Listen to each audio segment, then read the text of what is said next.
안녕하세요. 저는 60대 초반의 여자입니다. 저는 친정 어머니에 대한 기억보다 시어머니에 대한 기억이 더 많은 사람입니다. 계절이 바뀔 때마다 시어머님이 제게 해주셨던 말씀들이 생각이 나서 혼잣말로 대답을 하고는 하지요. 이제는 저도 시어머니가 되었지만 저희 어머님처럼은 못하겠더라고요. 그래서 그런가 자꾸 어머님 생각이 나네요.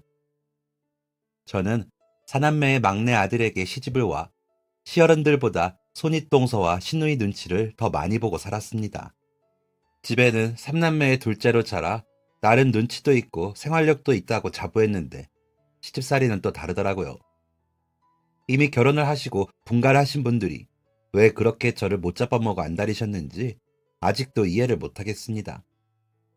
아주버님 두 분은 남편 성격과 비슷해 유순하셨는데 시할머니를 닮았다는 시누이와 이에 못지않은 형님 두 분은 제가 손이 덜덜 떨릴 만큼 두렵게 하는 존재셨습니다. 저희 시어머니께서는 돌아가신 시아버님 대신 돈을 벌어 가정을 지키셨죠. 생활력 강하신 분이라 평생을 시장에서 일만 하시면서 사신 분이셨습니다. 여자 혼자 아이 넷을 먹여 살리시기 위해 얼마나 애를 쓰셨겠습니까? 저는 그런 시어머님이 대단해 보였습니다. 아들 셋 대학 공부까지 시키셨고 시누이도 시의원까지 하는 집에 시집 보내셨으니 그 공은 말로 다 할 수 없을 겁니다. 저는 친정어머니가 저 중학교 들어갈 때 재가를 하셔서 못 보고 산 세월이 더 긴 사이라 정이 없고 친정아버지도 돈 벌러 다니신다는 핑계로 혼자 자라듯이 자라서 부모 정을 잘 모르면서 자랐습니다. 그래서 그런지 투박하게 구시면서도 저를 챙기시는 어머님이 좋았습니다. 살림은 뭘 할 줄 알기나 하니? 라면서 반찬이며 식재료들을 챙기시는 것도 좋았고 고마웠습니다. 나름 공부 욕심은 있어서 2년제인 전문대학까지 나오기는 했지만 남편이 다니던 대학처럼 좋은 대학도 아니었는데도 저에게 은근히 벽을 치는 형님들을 나무라시면서 막내가 아직 어린데 너희들이 그러면 쓰냐? 마음 씀씀이 좋지 못한 것들 이라며 편을 들어주시기도 했고요. 아이를 낳아 기르느라 회사를 그만둘 때도 아이고 아까워라. 애들 못 봐줘서 미안하다. 라며 안타까워하며 위로해 주시기도 했거든요. 그 밖에도 남편에게 시대가 이래서 여자라고 들어앉아 살림하기로 결정한 사람 마음 상하지 않게 챙겨라. 라며 제가 없을 때 언지를 하시기도 하셨다 하더라고요. 그런 어머님을 저는 좋아하지 않을 이유가 없었습니다. 저뿐만이 아니라 며느리들 상 차리는 거 당연하게 생각하지 않으시고 명절에도 차례 없이 먹고 싶은 음식 먹자고 하시는 분이셨거든요. 명절 지나 집으로 돌아갈 때는 봉투에 두둑히 챙겨주시며 오느라 고생했다 하셨고요. 자식들하고 멀리 살지도 않으시면서 차비라고 챙기셨죠. 그렇다고 명절 전날부터 가고 그러지도 않았어요. 명절날 아침에 가면 어머님께서 다 준비해 두시고 차려서 먹고 치우기만 했으니까요. 그마저도 며느리들과 아들들에게 다 고루 시키셨습니다. 자고 오지도 않았고 명절날 점심 먹고 돌아가는데도 와줘서 고맙다고 하시는 분이셨거든요. 시장에서 장사하시다 보면 아주머니들이 시댁 흉을 보면서 어떤 시어머니가 좋더라 하는 이야기를 듣고 본인은 그래도 좋은 시어머니 하시겠다며 그러시더라고요. 내가 학교를 안 다녀서 많이 배우지는 못했어도 지나는 사람들에게 많이 배워. 시집살이 뭐 그리 좋은 거라고 대물림을 해. 나는 너희 시할머니처럼 안 하고 싶다. 죽어서도 안 만나고 싶은 사람이 너희 시할머니거든. 이라면서요. 시누이의 시댁은 명절 때마다 행사가 많아 명절날 다음 날이면 오실 수 있었는데 꼭 오시면 저희에게 전화해. 너희는 내가 오지도 않았는데 꼭 그렇게 가더라. 대학 나오면 그러는 거니? 대학에서는 그렇게 가르치니? 얼른 와서 상 차려. 하더라고요. 그러면 남편이 다시 전화를 해 시어머니께. 다시 가요? 누나 전화 왔던데? 라고 하면 이 지지배가 정신이 없다.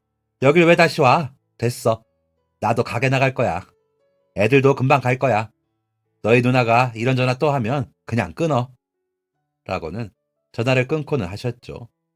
그렇게 넘어가나 싶으면 며칠 뒤 손윗 동서들이 번갈아가며 전화해. 동서, 우리야 오빠네니까 아가씨가 어려워서 연락을 못했다고 해도 연락을 받았으면 가서 상 좀 차리지 그랬어. 동서 손은 금손이야? 아무리 어머님이 그러셔도 도리 좀 해. 라며 잔소리를 하고 끊으시더라고요.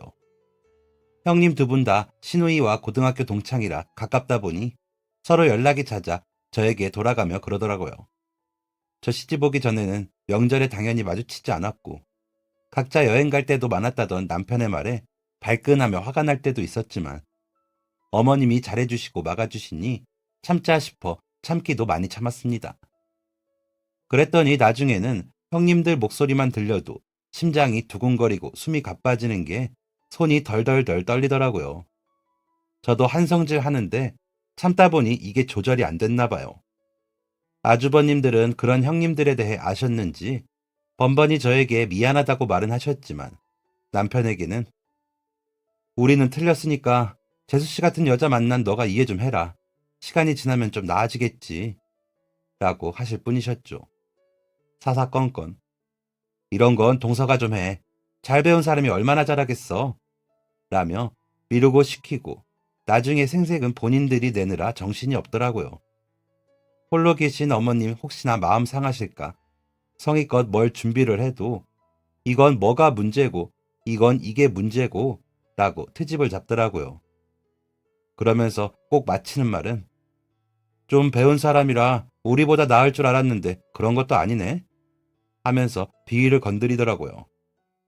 어머님은 그런 형님들과 시누이에 대해 아시면서도 자칫 제 편만 든다는 말이 또 나와 저를 더 괴롭게 할 것 같다고 하시며 내가 저들 편하라고 그리했더만 저렇게 베푼다. 내가 미안하다. 내가 제대로 못 가르쳐서 저런다. 라고 하실 뿐이었습니다. 어머니 앞에서는 안 그러는 척, 어머님 위하는 척을 하면서도 뒤돌아 어머님 우습게 아는 것도 다 아신다 하시며 한숨만 쉬셨죠.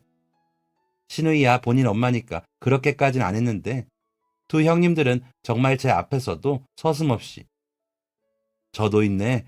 죽을 때 돈을 다 짊어지고 가려고 저러나? 왜 이렇게 돈을 안 푸니? 동서는 뭐 받은 거 없어?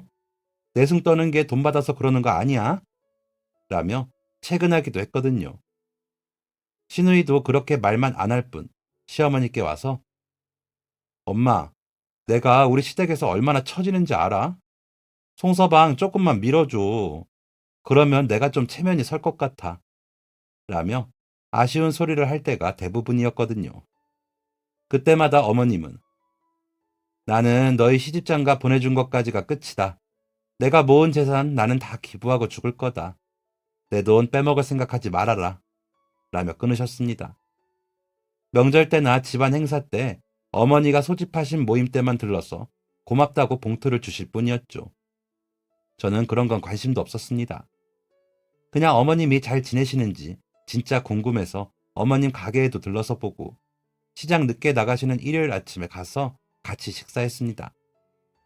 제가 엄마 정의 굶주린지라 어머님이라는 존재가 그저 좋기도 했고 남편이 어머님을 무척 애틋해 했거든요. 결혼 전부터 우리 엄마는 정말 대단한 사람이야. 이런 이야기 불편할 수도 있지만 나는 우리 엄마 진짜 존경하거든. 그래서 나는 우리 엄마가 조금이라도 웃으셨으면 좋겠어. 라고 할 정도로요.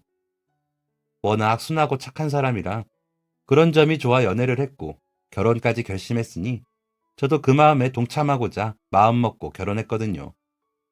그랬기 때문에 어머님 찾아뵙고 하는 것에 불만도 없었고 갈 때마다 제가 들고 간 것보다 더 세심하게 챙겨주셔서 좋았습니다.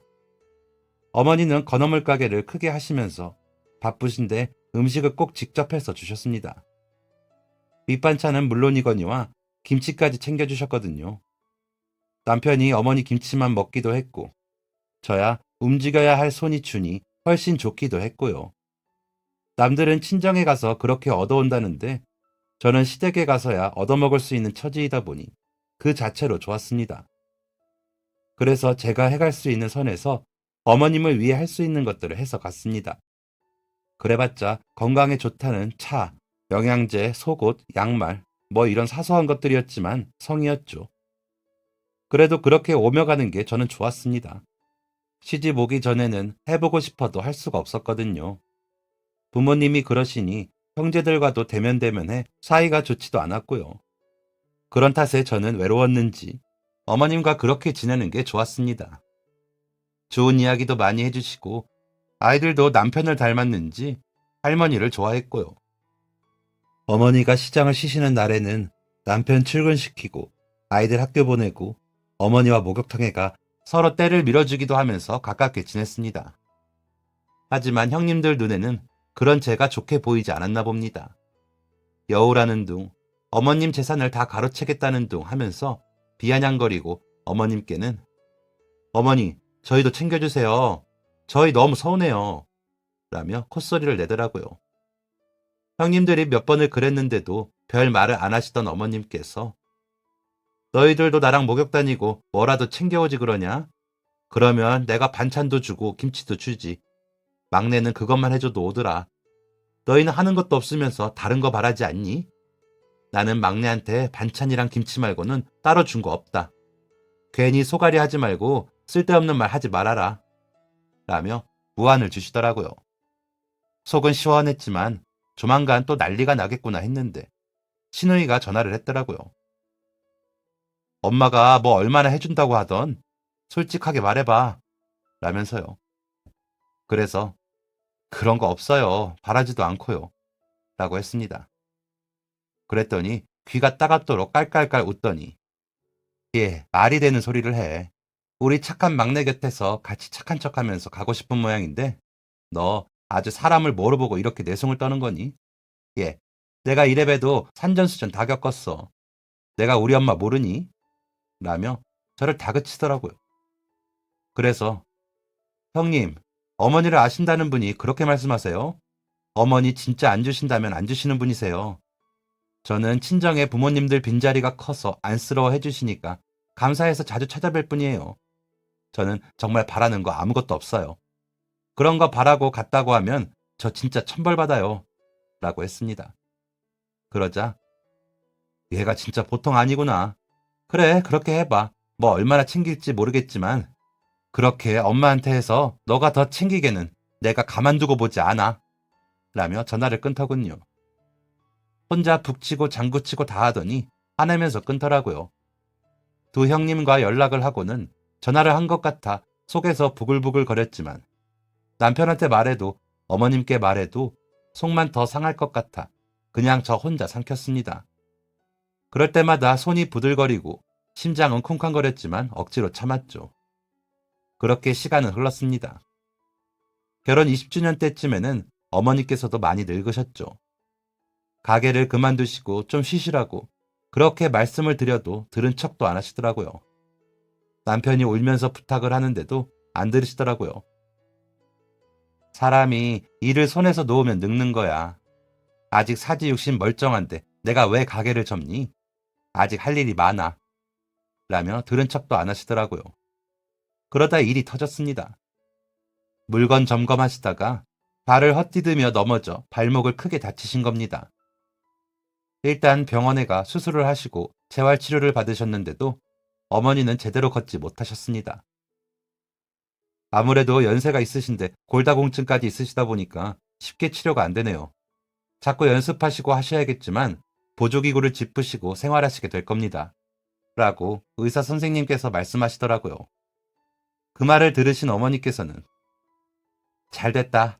박씨 아주머니가 가게 넘기라고 그리 성화를 부려서 내가 생각 중이었는데 이참에 넘기고 쉬어야겠다. 라며 가게부터 정리를 하시더라고요. 그리고는 택시 불러 타고 혼자 병원에 다니시며 재활치료를 하셨습니다. 처음에 제가 따라간다고 갔는데 아직 내 사지육신 멀쩡한데 왜 내가 너한테 도움을 받니? 나 혼자 간다. 나중에 목욕탕이나 가자. 너 하던 것만 그만해.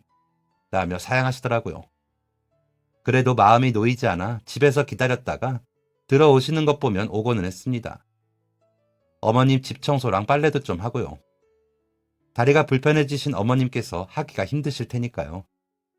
시누이와 형님 두 분은 어찌나 바쁘신지 전화통화로 때우시더라고요.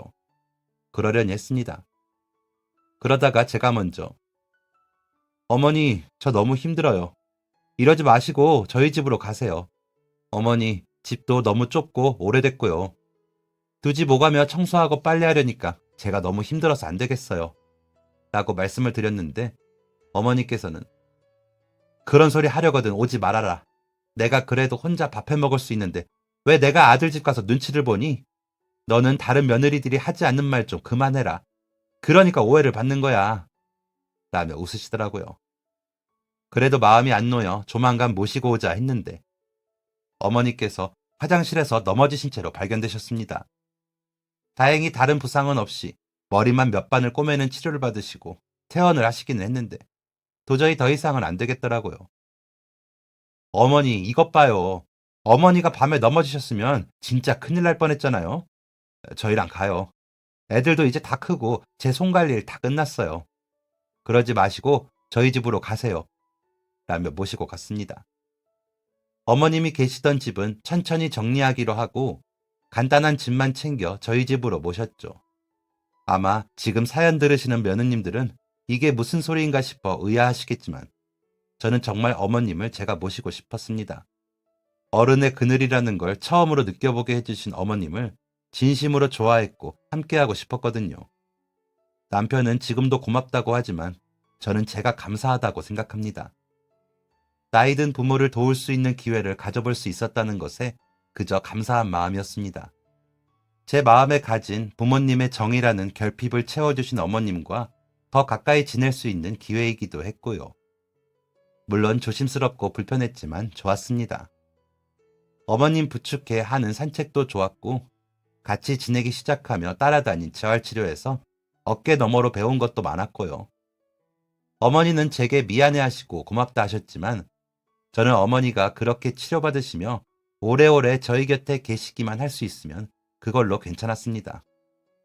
뒤늦게 찾아온 형님들은 조카들이 취업 준비하느라 힘들다고 했고 시누이는 여전히 시댁 눈치를 보고 산다며 엄마가 좀 챙겨주면 내가 엄마 모실 수 있어. 엄마도 며느리보단 딸이랑 있는 게 안 나아? 라고 어머니께 아양을 떨더라고요.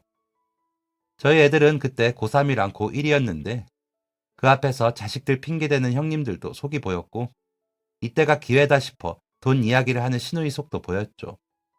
어머니는 형님들이 그럴 때마다 웃으시면서 알았다고만 하실 뿐 다른 말씀이 없으셨고 시누이에게는 도대체 송서방 하는 사업이라는 게 뭐냐? 뭘 하는지 알아야 투자를 하던 정신 차리라고 물바가지를 쏟던 하지. 도대체 무슨 일을 한다는 거야? 라며 오히려 더 채근을 하시더라고요.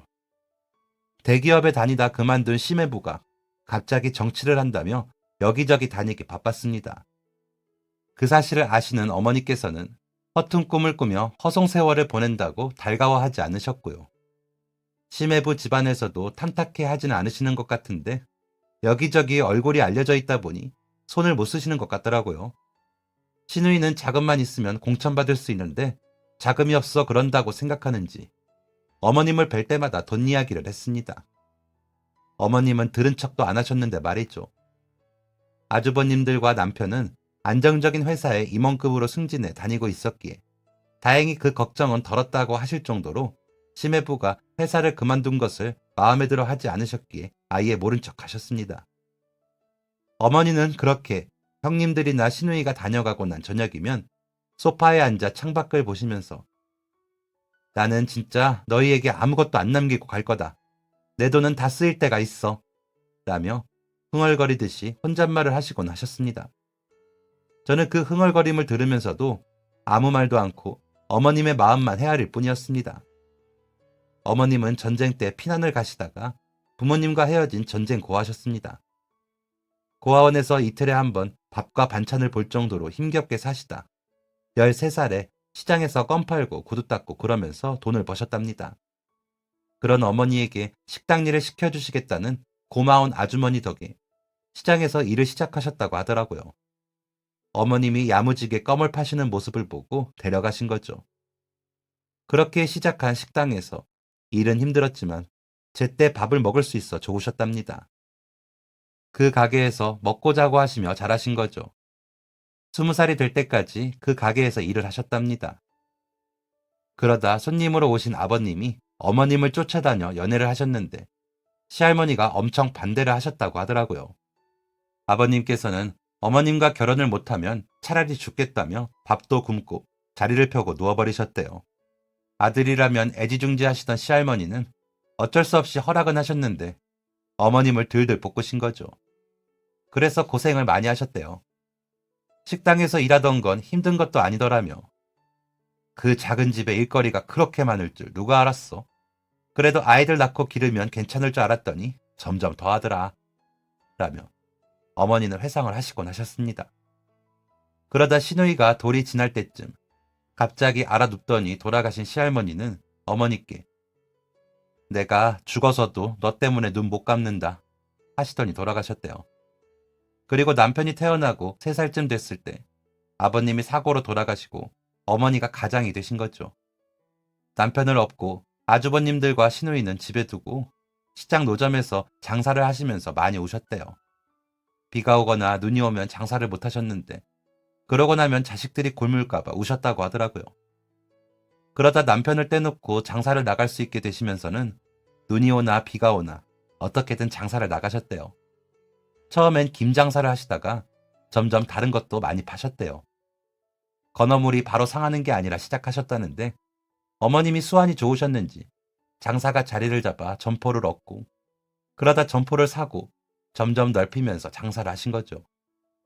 물건 못 쓰게 될까봐 매일 살피시고 다듬어 장사를 하시니 손님들이 믿고 사가신 거죠. 장사를 그만두실 때까지 그 꼼꼼함은 변함이 없으셨습니다. 몇십 년을 그렇게 열심히 사신 거죠. 처음엔 내 자식들 배 안 골게 하시려고 장사를 하셨지만 점점 채워질수록 어머니처럼 고아로 자라는 아이들이 눈에 밟히시더래요. 그래서 모은 돈을 다 고아들 위해서 쓰고 싶다고 하시는데 어머니 다 하세요. 지금 가지신 거 다 하셔도 돼요. 어머니 우리가 모실 테니까. 그런데 오래만 사세요. 저희는 그거면 돼요. 라며 말하는 남편은 매번 목소리를 떨며 눈물을 글썽였습니다. 어머니의 한을 누구보다 잘 이해하는 사람이었거든요. 어머니가 맞춤법이 틀린 글씨로 적어놓은 장부를 보면서도 우리 엄마 글도 모르면서 자식 넷을 다 잘 키웠지. 그런데 형들하고 누나는 왜 자꾸 더 욕심을 낼까? 하는 사람이었으니까요. 저는 그런 남편의 마음이 좋았습니다. 자신의 부모를 진심으로 사랑하고 존경하는 게 느껴지는 게 좋더라고요. 저는 미워하는 마음이 더 컸기에 부럽고 샘도 났죠. 그래서 어머님하고 더 가까이 지내고 싶었던 것도 같습니다. 그래서 열심히 어머님과 정을 붙인 것도 있습니다. 또 어머님이 여자분이시다 보니 남편이 할 수 없는 일들이 있으니까요. 그래서 그 틈을 제가 메울 수 있어 다행이라는 생각까지 들었습니다. 그때도 제 지인들은 제가 제 무덤 판다며 괜한 짓 하지 말라고 충고 아닌 충고들을 했습니다. 그래봤자 시자들은 시자 노릇을 한다나요. 결정적일 때 배신감 느낄 거라며 힘 빼고 후회하지 말라는 경고까지 들었죠.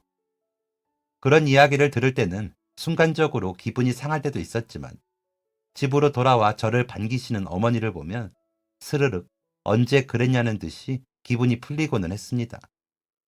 어머님께 여쭈어가며 저녁상을 차리고 남편과 아이들이 맛있다면 먹을 때 어머니가 계셔서 감사했습니다. 어느새 어머니의 음식 솜씨를 따라잡아 어머니께서 이제 내가 간 안 봐도 되겠다 라고 하셨을 때는 괜히 아쉬워서 다른 음식들을 묻고는 할 정도로 어머니와의 시간이 좋았습니다. 그런 경험들을 자라면서 겪어보지 못한 탓이라는 생각에 울컥하기도 했지만 어머니와는 왠지 동질감이 느껴져 좋았습니다. 어머니도 부모님이 아닌 분들에게 배운 것들을 제게 알려주셨으니까요. 그런 것도 제게는 위안이 되었던 것 같습니다. 그랬기에 저는 다 상관없었습니다. 어머니 재산이 얼마나 되는지 관심도 없었죠. 어머니가 곁에 계시는 것만으로 힘이 되고 의지가 되었으니까요. 그래서 그냥 열심히 어머니와 친하게 지냈습니다. 그런 저를 형님들과 시누이는 여우라고 하고 미련하다고 했겠죠. 어쩔 땐 저에게 전화해. 안 힘들어? 그냥 요양원이나 보내지. 그런다고 동서한테 뭐가 더 떨어질 것 같아? 괜히 힘 빼지 마. 라고 하고는 어머니께 전화를 해서는 동서가 어머니 모시는 거 힘들다고 어찌나 징징거리는지 어머니, 안 불편하세요? 라며 이간질을 하기도 하더라고요. 아무리 그래봤자 어머니와 제 사이가 멀어지지 않으니 아예 발걸음도 끊고요. 심지어 시누이까지 발길을 끊더라고요. 아주버님들도 몇 번 오시더니 어머님과 이야기를 해보곤 안 오시고요. 기대도 안 했지만 나중에 얼마나 후회하려고 다들 저러나 싶었습니다. 어머님이 속상하실 것 같아 일부러 말도 안 꺼냈습니다. 그래봤자 이간질이나 하는 것처럼 보일 수도 있고요. 그런데 어머님이 그러시더라고요. 내가 재산 벌써 다 기부했다고 했어. 그랬더니 안 오네. 집이나 얼른 정리해달라고 그러는데 나 죽거든 하라고 했다. 너희도 그런 줄 알아. 나는 이제 돈 없다. 그러시기에 아이고 그러세요? 언제는 내가 돈 달라 했어요? 괜히 저러셔. 라며 웃었습니다. 그랬더니 제게 작은 필통 같은 통을 주시더라고요. 열어보니 어머니 감사합니다. 라는 각인이 있는 만년필이 들어있었습니다. 이게 뭐예요? 라고 물으니 어머니는 빙그레 웃으시더니 이거 잘 가지고 있어. 이게 내가 남기는 유산이다. 내가 특별히 너한테 주는 거야. 라고 하시기에 네, 감사합니다. 너무 좋네요. 라며 웃고는 제 침대 옆 서랍에 넣어두었습니다. 무엇인들 상관없이 어머니가 주신 거니 잘 보관해야지 싶었습니다. 저는 그렇게 어머님이 좋았습니다.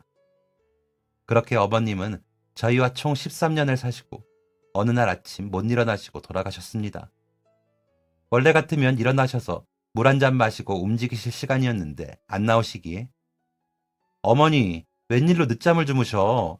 일어나셔요. 라며 들어가 어머님을 흔들었습니다. 그런데 힘없이 툭 떨어지는 어머님의 팔에 깜짝 놀라 남편을 부르고 그 소리에 출근 준비를 하던 아이들이 달려오더군요. 남편이 울부짖으며 어머니를 불러도 어머니는 미동이 없으셨습니다. 그렇게 저희들 곁을 떠나셨습니다. 소식을 들은 형님 내외와 시누이 내외가 조카들을 데리고 나타났습니다. 몇 년 만에 나타나 한다는 소리가 우리 엄마가 비록 다리가 불편해도 강골이라 오래 사실 뿐인데 이게 무슨 일이니? 자다가 돌아가신 거 맞니? 이거 부검해봐야 하는 거 아니야? 노인네 밥이라도 굶겨 잘못되게 한 거 아니냐고! 라며 소리를 치는 시누이에게 남편이 처음으로 그러면 누나는 그동안 뭐 했어? 내 집에서 엄마가 굶어 죽는지 아파 죽는지도 모르고 누나는 뭐 했어? 라며 대들더라고요.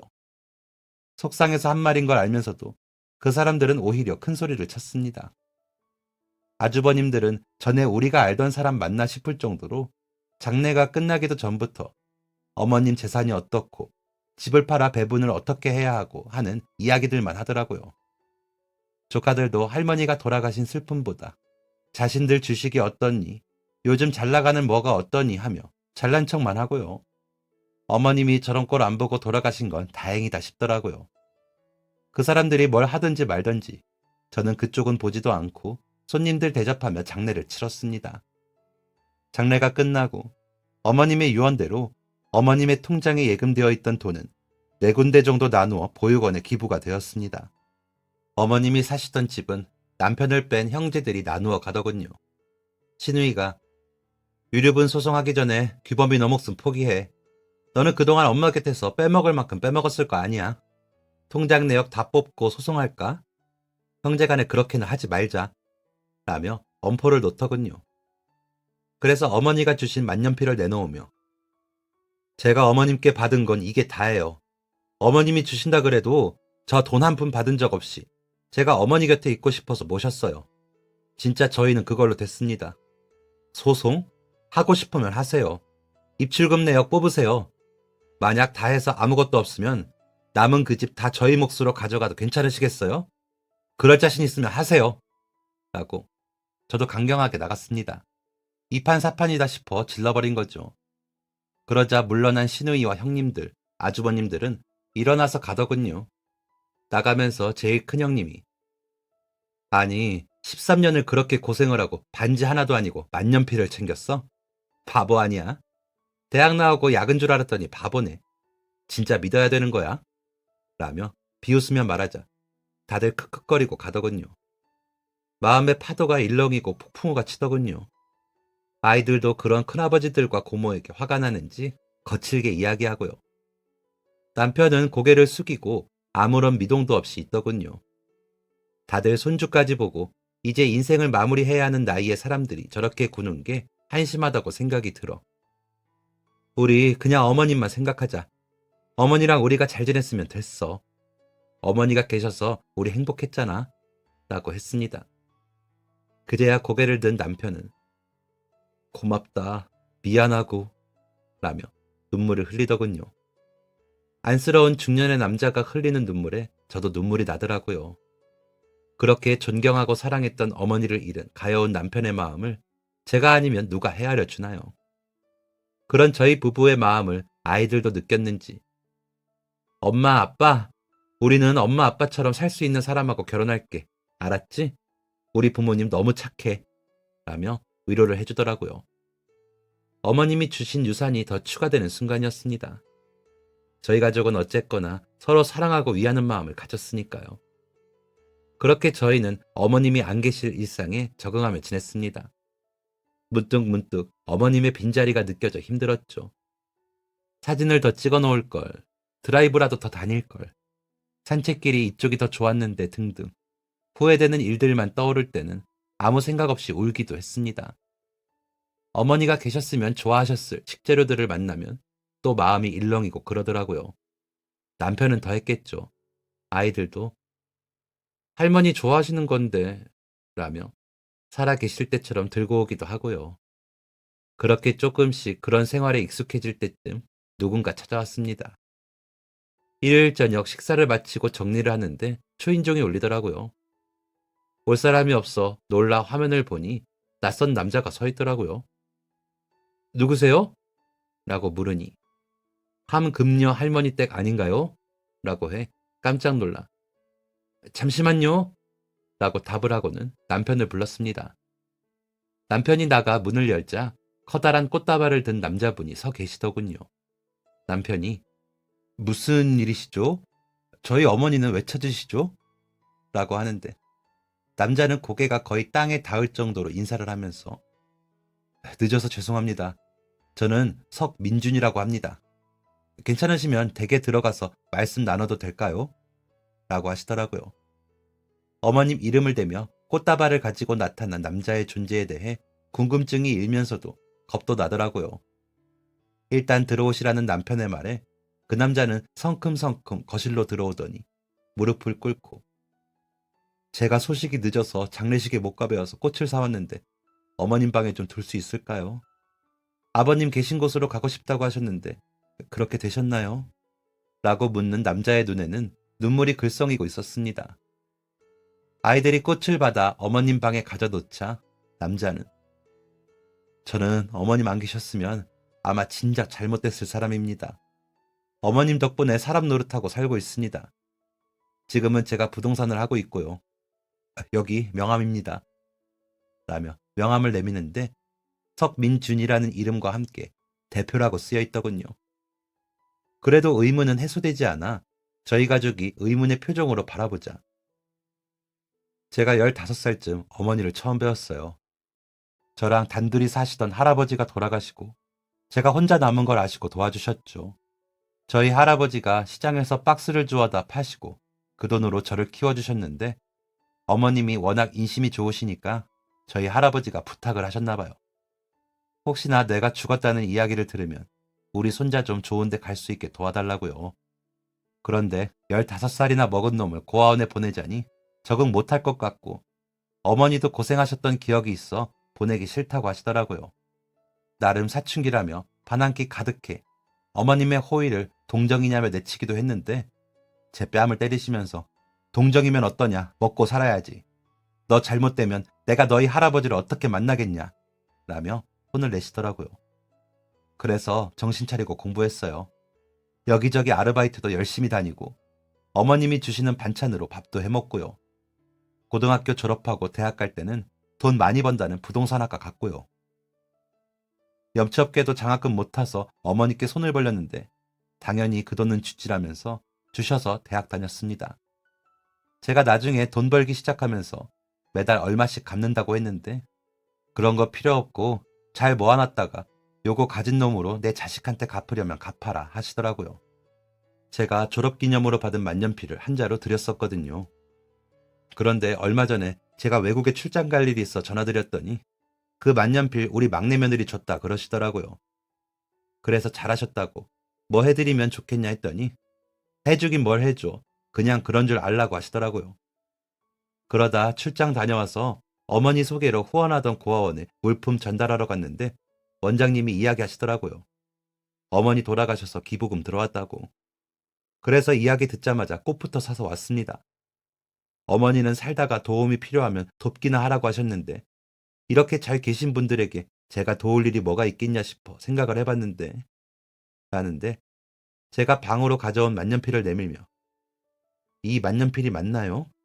라고 물으니 울먹이며 네, 맞습니다. 맞네요. 제가 일부러 종로에 있는 가게까지 가서 각인을 새겼거든요. 라고 하시더라고요. 남편과 아이들은 처음 보는 물건이라 놀라서 보더라고요. 남자는 그 만년필을 어머니 손이라도 되는 듯 쓰다듬더니 제가 전화만 드리지 말고 찾아뵙고 인사를 더 드렸어야 했는데 너무 죄송합니다. 전화 드릴 때마다 어머니가 너무 잘 지내신다면서 아드님과 며느님 자랑을 많이 하셨어요. 그래서 바쁘다는 핑계로 10수년을 이렇게 보냈습니다. 제가 참 나쁜 놈이죠. 너무 죄송합니다. 라면서 눈물을 닦더군요. 저와 남편도 눈물을 닦았습니다. 어머님의 평소 성품에 어떻게 하셨을지 그려지더라고요. 그렇게 눈물을 닦고 있는데 남자가 그래서 제가 해드릴 수 있는 게 어머니께서 전부터 고아원 하나 짓고 죽고 싶다고 하셔서 어머님이 말씀하시면 내놓으려고 해놓은 땅이 있거든요. 그 땅을 제가 양도를 해드리고 싶습니다. 라고 하시는 겁니다. 저와 남편은 아닙니다. 어머니 아시면 저희 혼나요. 어머니가 어려울 때 도우란 이야기는 왕래나 하면서 의지해라 그러신 거지 뭐로 갚으란 이야기가 아니세요. 라며 손사래를 치며 거절을 했습니다. 하지만 남자는 저희가 그 땅을 받겠다고 할 때까지 돌아가지 않을 기세였습니다. 저와 남편은 완강하게 못 받는다 했죠. 그러자 남자는 눈물을 뚝뚝 흘리면서 왜 저를 짐승 같은 사람으로 만드십니까? 제발 부탁입니다. 받아주세요. 라며 무릎을 꿇고 안 일어나더라고요.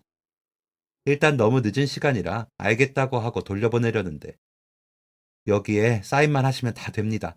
나머지는 제가 알아서 하겠습니다. 라며 품에서 서류 뭉치를 꺼내더군요. 어안이 벙벙한 채로 사인란을 보고 있는데 남편이 나보다 당신이 어머니하고 더 친했으니까 당신이 사인해. 당신 맨날 나한테 어머니랑 당신이 더 친하다며? 라며 제 옆구리를 콕 찌르더라고요.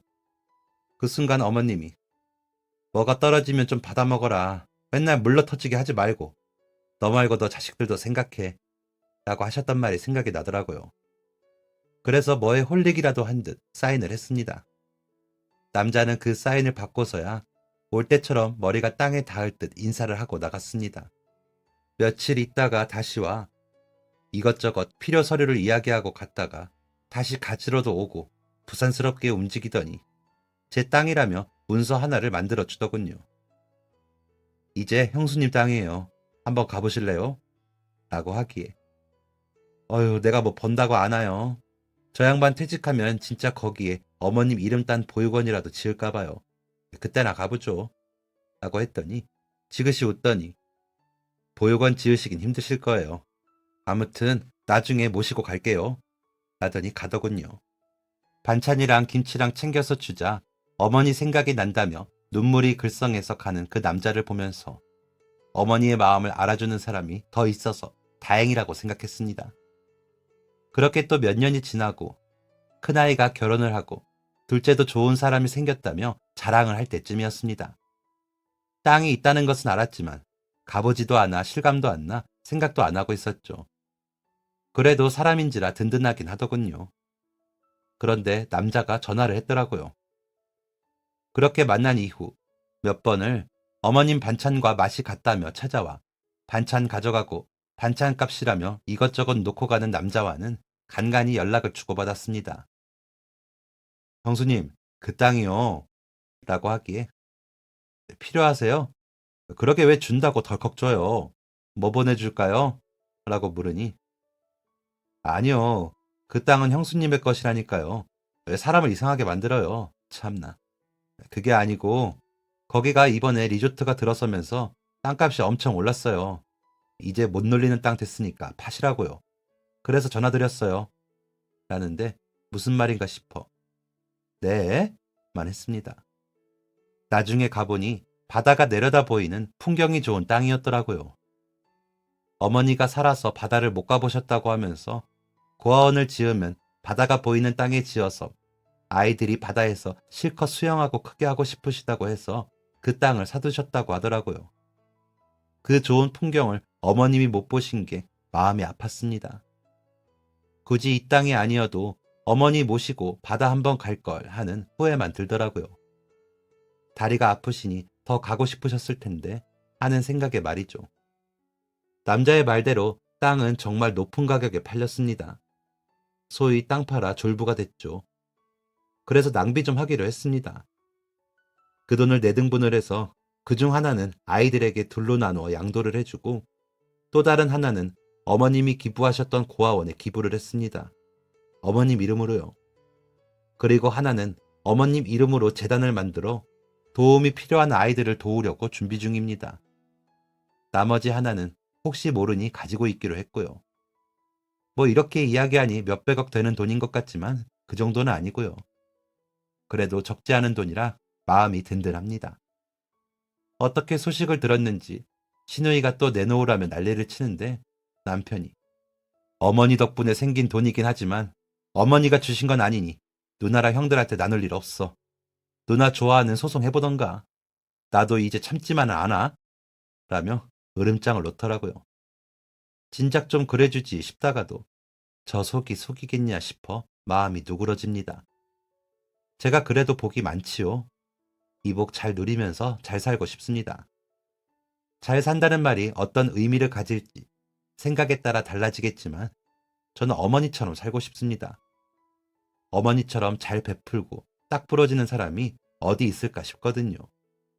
돌아가시기 전에 쓰신 일기에 내 자식으로 태어나 너희도 고생이 많았다. 그래도 나는 최선을 다했다. 그래서 여한이 없다.